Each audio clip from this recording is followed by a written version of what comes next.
Quando o Jair Ventura foi anunciado como novo treinador do Vitória, a torcida ficou desconfiada. Mas era como se fosse assim, aquele último, aquela última bolacha do pacote.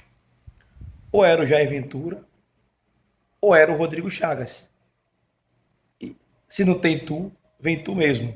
Foi mais ou menos assim, né, a escolha do Vitória. E eu acho que foi a escolha certa, porque hoje a gente vê um time competindo, um time voltando a brincar, um time que começa a transmitir mais confiança para o torcedor. E ele faz um trabalho não só tático, ele escolheu, ele definiu um sistema de três zagueiros, dois volantes, né, e três atacantes com dois laterais. E ele acreditou nisso e está seguindo em frente. Ele está seguindo com as convicções dele. E esse é o caminho. Mas, além disso, ele ainda faz um trabalho também emocional. Os jogadores precisavam vencer o fracasso mental que existia na mente de cada atleta. Isso é uma verdade. Então, eu queria te convidar para escutar a coletiva do Jair Ventura. Eu não vou te interromper, gente. Eu não gosto disso de o react da coletiva e toda hora interrompe. Ah, concordo, discordo. Pelo amor de Deus. Você vai escutar a coletiva na íntegra. Eu te convido para isso, tá certo? Mas no finalzinho lá você deixa seu like, se inscreva aqui no canal, hype esse vídeo, porque é importante também aqui para o nosso trabalho continuar crescendo. Tudo bem? Vamos nessa, coletiva do Jair Ventura. Vamos começar agora a entrevista coletiva com o professor Jair Ventura, após o jogo entre Vitória e Santos, onde Vitória venceu, jogo fora de casa na Vila Belmiro pelo Campeonato Brasileiro. Boa noite, professor. Parabéns pela vitória. Vitória histórica aqui na Vila Belmiro hoje. É a primeira vez que o Vitória consegue bater o Santos aqui em Santos. Queria fazer duas em uma rapidinho. Explica pra gente o posicionamento do Edu, que normalmente costuma fazer a zaga ali pelo lado direito. E hoje ele inicia o jogo no centro ali da linha dos três zagueiros, né? Eu queria que você explicasse essa mudança. A gente apurou que ele acabou sentindo, por isso saiu, mas queria que você explicasse a mudança tática. E também, muita gente nos questiona a parte sem bola. Já a terceira, já. Não, só fiz uma pergunta. Não, mas... Ah, não, verdade, né? O pessoal falou da... Só parabenizei, Para... só parabenizei. Ah, beleza. Você quer para eu falar do feito. Não. Se quiser falar, fica à vontade. Não, vou falar. Mas, enfim, o Ronald é muito questionado pelo sem bola. A parte da marcação do Ronald. Com bola, a gente sabe que quando ele está no dia bom, ele ajuda muito o Vitória. Mas o sem bola dele é muito questionado pelos torcedores, principalmente com a presença do Dudu, com a presença do PP, entre outros volantes ali de opção, que talvez na característica da marcação são melhores avaliados pelo torcedor. Eu queria que você explicasse a escalação contínua no Ronald do time, sabendo desse defeito sem bola, entre aspas, se você concorda com isso, sua opinião sobre o atleta. Vamos lá, começar sobre o Ronald. A gente já joga com três zagueiros. Então, de repente, se eu iniciar o jogo com um volante como o Willi, que é mais marcador, eu tenho mais marcação, mas perco um pouco na organização. Então, quando a gente joga com três zagueiros, é para liberar Cáceres, para liberar Ramon, para liberar Baralhas e liberar Ronald, praticamente liberar esses caras todos. Então, por isso a opção, mas nada impede de que a gente esteja precisando defender mais. Eu concordo com você 1000%, que ele não é um exímio marcador, não é essa característica do atleta. Sobre o Dudu, eu vou te falar que foi uma dúvida muito grande, porque são dois jogadores que têm essa característica de jogar, né, de ter velocidade, de jogar. O Halter é extremamente um cara de mobilidade, de passe, de bom passe, assim como o Dudu. Então a preferência foi numa situação que o Halter já vinha fazendo comigo, né? Então a gente opta em dar continuidade do Halter, dar um pouco mais de saída pelo lado e a gente centralizar o Edu. Ele acabou sentindo um incômodo, vale a gente falar aqui, no primeiro toque dele na bola no aquecimento, cara. Mas ele fez questão de insistir, de ir para nos ajudar. A gente teve um episódio com o Neres de virose, passou mal a noite toda, era para nem estar relacionado, a gente botou ele em quarto separado, teve um tratamento diferente, teve febre a noite toda, febre hoje, mas fez questão de entrar, fez questão de nos ajudar. O Edu, sabendo disso, eu falei, Edu, como é que você está? Ele falou, não estou bem, professor, mas eu vou porque eu sei que o Neres não está 100%. Então vale exaltar a força do nosso elenco, sabendo, mesmo que com dores, mesmo não estando 100%, botar o Vitória como prioridade, assim como o Baralhas, que sentiu embolar também, e o departamento médico não vai, a gente vai, não vai. Eu falei, e aí? Ele, não vou. eu vou até onde aguentar. Foi também no limite, foi onde foi, até onde aguentar, e que construiu esse feito inédito que esse grupo merece. Eu fico feliz que esse grupo venha conseguir fazer esse feito, de conseguir a primeira vitória na Vila Belmiro. Eles são merecedores demais, cara. É um grupo que trabalha, um grupo sério, né? E que hoje a gente quebra, hoje tiver uma... Como é que fala ali embaixo quando aparece uma notícia? Não, tabu vai ser o que tem que estar escrito ali quando aparece a matéria. Qual é o nome? Hã? Pronto, isso aí. Eu acho que teria que ser a vitória do tabu. Primeira vitória do Vitória aqui. Primeira vitória nossa no ano consecutiva e a primeira vitória fora. A gente estava precisando. Então a gente consegue quebrar 3 tabus importantíssimos hoje. Um adversário direto, nós jogando na sua casa, que é muito forte. Né? Acho que mostra isso nesses anos todos que a gente veio aqui e não conseguimos vencer. Então, fico muito feliz pelo meu grupo ter conseguido marcar o nome dele na história e que isso deu um passo mais importante, assim como eu falei do Clássico. Não adiantava nada a gente ganhar o Clássico e não ganhar hoje, daqui a pouco a gente não ganhar. O que vale são os 3 pontos. Né? Mas, lógico, que você vai quebrando o tabu, vai passando confiança, a equipe cada vez sofre menos, a equipe cada vez está mais madura. Vale lembrar que a gente veio com menos 4 jogadores hoje. Né? O William não tinha sido usado comigo, já foi usado. O Neres não tinha usado comigo, já foi usado. Então, a probabilidade de a gente rodar o elenco, dar oportunidade para todos os atletas, falo para eles estarem preparados, que a gente nunca sabe quando a oportunidade vem. Né? O William já chegou até nem ser relacionado nesses 5 jogos que a gente tem. E hoje entrou e nos ajudou para caramba. Né? Um jogador diferente da situação do Ronald, mais posicional, né? Então, era a necessidade que o jogo pedia, a gente estava vencendo o jogo, por isso a entrada dele, por não, de repente, o PP, um cara que é mais clássico, que acha mais os passes. Então, eu vou sempre fazer as mudanças de acordo com o jogo. Então, eu fico feliz, parabéns aí, a vitória de 3 tabus em um só. Professor, boa noite. Leonardo Santiago, canto rubro-negro, parabéns pela vitória histórica mais uma vez. Eu queria falar um pouco da parte do campo especificamente, porque a gente sabe que você no máximo teve talvez 2 treinos ou 1, e olhe lá. E você vem falando muito que muitas vezes tem que ser no vídeo, na conversa, por não ter necessariamente tanto tempo para treinar. A gente sabe que o time de Voivoda é um time geralmente muito vertical e que buscou muita triangulação, principalmente no primeiro tempo, e nossa linha de 5 naturalmente tirava um pouco dessa amplitude.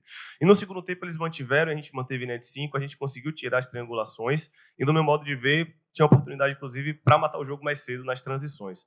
Queria saber se você também, se a leitura do jogo foi essa, de fato, tirar as triangulações, dobrar um pouco mais do lado, e principalmente com relação às transições, já que a gente teve a oportunidade para fazer e faltou só aquele capricho final.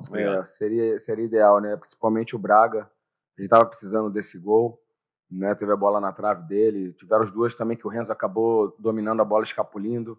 Uma virada, uma diagonal longa do Aitor, vencendo, o pessoal do Corinthians vai estudar a gente, vem vencendo recorrente, já foi assim no Grêmio, foi assim no gol do Vasco, tem sido assim, a gente tem usado esses caras de amplitude. Então, seria, de repente eu tinha economizado alguns fios de cabelo branco aí com esse segundo gol, mas não deu, teve que ser assim até o final. A gente fez um pacto ali de não sofrer gols no final, vem dando certo, que a gente vinha sofrendo muito, mas estou muito feliz hoje, cara, por esse grupo entrar na história. Toda partida que forem lembrar do Vitória aqui, vão lembrar que esse grupo, né, desse ano foi o primeiro a conseguir uma vitória aqui na Vila, que é muito difícil. Então, parabenizar a todos, eles são os protagonistas do jogo e eles são merecedores desse feito inédito. Total. O Santos é um time que o Voivoda tem um estilo diferente do que o Santos foi montado para ter, e você vê assim uma mudança de características até no trabalho do Voivoda desse jogo mais vertical para um jogo mais de posição, de aproximação, né, com muitos jogadores qualificados, né? Você vem com Arão e Zé, praticamente 2 caras que jogam, que pisam na área, são artilheiros. O Arão foi meu jogador, fez muito gol comigo no Botafogo, e o Zé fez gol no último jogo, é um cara que né, a gente sabe da história dele no Palmeiras também, um artilheiro. Então, praticamente 2 caras que jogam bem, né, e muito, muito difícil de marcar. Né? O Guilherme também foi um jogador, um cara que é muito vertical, muito perigoso, e a gente conseguiu neutralizar. Acho que Cáceres e Ramon foram muito bem na noite de hoje, encurtando para essa bola não chegar tão bem, né, que as principais chances do Santos foram em cruzamento. Eu não lembro do Arcanjo ter feito nenhuma defesa, tipo assim, cara a cara, aquelas defesas de milagre a gente conseguiu neutralizar. E isso com pouco tempo de treino, através de vídeo, de feedback para os caras, a gente mostra, a gente consegue estar evoluindo. A gente vem numa crescente. Você vê que a gente vem vencendo e vem cada vez sofrendo menos. Então, isso é importante. A gente sabe que vai ser muito difícil, não está nada resolvido, mas já foi pior, né? Nós já tivemos a 6 pontos aí de sair. Hoje a gente iguala. Lógico que temos um jogo a mais, mas a gente está no bolo. O Juventude venceu, colou na gente, o que jogou, mas uma obrigatoriedade de nós vencermos. E a gente consegue essa primeira vitória para tirar aquele peso, mas nada muda da nossa obrigação de vencer em casa, porque senão, daqui, se não vence em casa, trocamos uma por outra. Então, eu sei que não preciso chamar, né? Até falaram que eu estava, não sei o que, está falando da torcida, mas não precisa chamar mesmo. Nossa torcida vai estar lotada, vai encher a nossa casa, o Barradão vai estar fervendo de novo, e que a gente, junto com a nossa torcida, possamos conseguir essa sequência de vitórias, mais um feito para ser quebrado, e quem sabe a gente conseguir sair, né, momentaneamente dessa zona de incômodo. Professor, boa noite. 2 em 1. Primeiro, 2 tempos diferentes, o que é normal de acontecer numa partida, né? O primeiro tempo mais jogado, mais truncado ali com as duas equipes buscando as alternativas. Segundo tempo, com o Vitória vendo o Santos jogando um pouco mais, criando algumas alternativas. Ao que você acredita essas diferenças de comportamento do Vitória do primeiro para o segundo tempo? E a segunda pergunta é, Vitória, você no comando do Vitória tem 5 partidas, 3 vitórias. É mais do que todos os outros técnicos que passaram pelo Vitória no comando do Rubro Negro no campeonato tiveram até aqui. Como é que você está? Qual é o seu sentimento pessoal com essas 3 vitórias? Olha, vou começar pela situação do jogo. Acho que fica muito pelo placar, né? A torcida, o Santos veio depois do jogo que eles fizeram. Eles praticamente dominaram o Corinthians o primeiro tempo inteiro. O Corinthians, até os 20 primeiros minutos, não conseguiu passar do meio de campo. Então, eles sabiam da importância de mais uma vitória, já que eles têm uma sequência muito difícil analisando os próximos jogos. Um adversário direto, aquela obrigação de vencer. E a gente consegue o nosso gol. Tivemos chance também para conseguir outros gols. A chance do Aitor, a chance de uma transição que a gente faz o passe e a bola acaba escapulindo do Renzo. Tivemos chance, mas a gente não foi efetivo de dar uma tranquilidade para a gente. Então, a mudança foi de segundo tempo, foi uma equipe que estava perdendo em casa, quando o adversário direto, uma torcida pressionando, veio para cima, que nos deu mais dificuldade, até porque eles diminuíram o tempo que eles tinham de vencer o jogo. Só tinham meio tempo. Eu fiz uma analogia do nosso jogo do Grêmio. O Grêmio estava na frente, a gente jogou melhor o segundo tempo, porque nós precisávamos do resultado, né? E como o Bahia, no final do jogo, veio mais para cima, porque estava perdendo. Né? Mas que bom que quando a gente também esteve perdendo, a gente foi para cima, de ter essa força, que de repente a gente quer até ir, mas não consegue, porque a equipe consegue ter o controle, mas não foi o caso. A gente foi muito bem resiliente, marcamos muito bem, soubemos neutralizar as fortes armas que são os cruzamentos, o facão, né? Muito facão, eles são um time que atacam muito o espaço, já é uma coisa do Vojvoda treinada, né? Do Fortaleza, a gente já se enfrentou diversas vezes, mas a gente conseguiu neutralizar esse ponto importante. Sobre eu, cara, não gosto de falar de eu, assim, sabe? Eu sou muito Vitória. Lógico que a única situação que me deixa assim é de eu ter aceitado o desafio, né? Porque todo mundo, porra, vai, não sei o quê, sempre tem aquela situação, pô, não vai dar, tá longe, é difícil, não sei o quê. E quando as coisas começam a acontecer, falta muita coisa para acontecer, mostra que eu aceitei o desafio, quero o momento certo, que o grupo tem totais condições de fazer o que está fazendo, voltando a vencer, quebrando esses tabus, e que a gente vai, eu não sei o que vai acontecer para frente, mas que a gente está vivíssimo na nossa luta pela permanência. Emílio Pinto, da Rádio Itapuã, Marcelo Góes, da Rádio Sociedade, e Jonas Stelman, da Gol TV, perguntam, Jair, na sua visão, o que foi preponderante para a primeira vitória do time fora de casa? Uma série de fatores. Eu acho uma evolução tática da equipe, o entendimento do jogo, o entendimento do sistema que encaixou. Mesmo nas derrotas, nós fizemos bons jogos. Na nossa maior derrota contra o Vasco, foi a primeira vez que a gente faz 3 gols dentro da competição. E não foi nem no Barradão. Foi jogando no São Januário. O Vasco teve mais uma bela vitória hoje contra um clássico Fluminense, 2-0. E você vê que o nosso jogo, se não tivesse a expulsão do Rauter ali, não sei se a gente perderia esse jogo, não. E o Vasco está numa crescente. O Diniz falou, e eu concordo com ele, o Raylan Munino é jogador de Europa, de seleção, é diferenciado. A gente enfrentou ali pertinho. Quando ele tira, né, o gringo e traz ele para 9, nos deu muito trabalho, mudou o jogo, essa é a verdade. Então, o Vasco encaixou e nos deu muita dificuldade, mas mesmo assim, a gente conseguiu jogar, botar a bola no chão, fazer 3 gols, né, e acabamos perdendo na última bola do jogo. Então, acho que a gente está no caminho certo e a vitória é dos atletas, o empenho, a dedicação, a entrega, pagar o preço, encurtar o portador da bola, pisar na área, fazer tudo que foi programado, né? Abraçar a estratégia e executaram com maestria e conseguimos essa vitória histórica aqui na Vila. Eduardo Serra, do canal Rubro Negro TV. Jair, você considera que nesse momento o Vitória, dentre os times que brigam contra o rebaixamento, é o que mais está emocionalmente equilibrado e tecnicamente ajustado? Não é difícil, porque eu falando isso, eu estou falando de companheiros de trabalho, eu estou falando de outras equipes, né, que eu já trabalhei, que estão na nossa mesma briga. Acho que todos estão de igualdade de condições. Acho que cabe a mim falar do Vitória, prefiro não falar de outras equipes. Mas sim, tem sobre nós, como eu posso falar. Não acho legal falar de outras equipes, não gostaria que outras pessoas falassem da nossa equipe. Então, sobre nós, sim, a gente está numa crescente, a gente vence um clássico que não tinha vencido no ano, a gente vence o Santos que nunca tinha vencido aqui, a gente consegue a segunda vitória consecutiva, a gente consegue a primeira vitória fora de casa, emocionalmente é bom. Mas se a gente não ganhar do Corinthians, já não passa a ser bom. A gente tem que aproveitar esse momento para ter sequência, e mesmo assim você vê, a gente ganhando 2 jogos fora, feito inédito, a gente ainda não saiu da zona. Então a gente tem que continuar com os pés no chão, humildade. Não podemos achar que já está tudo bom. Vai ser muito difícil até o final da competição, mas estamos vivíssimos aí pela luta na nossa permanência. Carlos Tavares, do Recanto da CV. Jair, boa noite. Queria que você falasse a importância da partida do Renzo Lopes hoje. Brigou, competiu, ganhou faltas importantes, inclusive o pênalti, quase serviu 2 assistências. Uma estreia que você esperava? Ótima, foi muito bem o Renzo. A gente precisava de um jogo desse 9 de sustentação para dar time, para a gente conseguir sair da pressão do Santos. Ele conseguiu sustentar bem. É um cara que tem muito bem essa primeira bola e faz esse jogo de parede também, diferente, né, do Kaiser, que é já um jogador de força, ataque ao espaço, de facão curto. O Renzo já é um 9-9. A vida do treinador é muito bom quando você tem esses 2 jogadores com características diferentes, que vão ter jogos que eu vou precisar de um, vão ter jogos que eu vou precisar de outro. Ainda tem o Carlinhos, que entrou ali, que o Renzo acabou abafando. É difícil correr, marcar, né, já que o Santos veio para cima, e ele foi muito importante nessa nossa vitória e dar essa sustentação e fazer esse jogo de parede.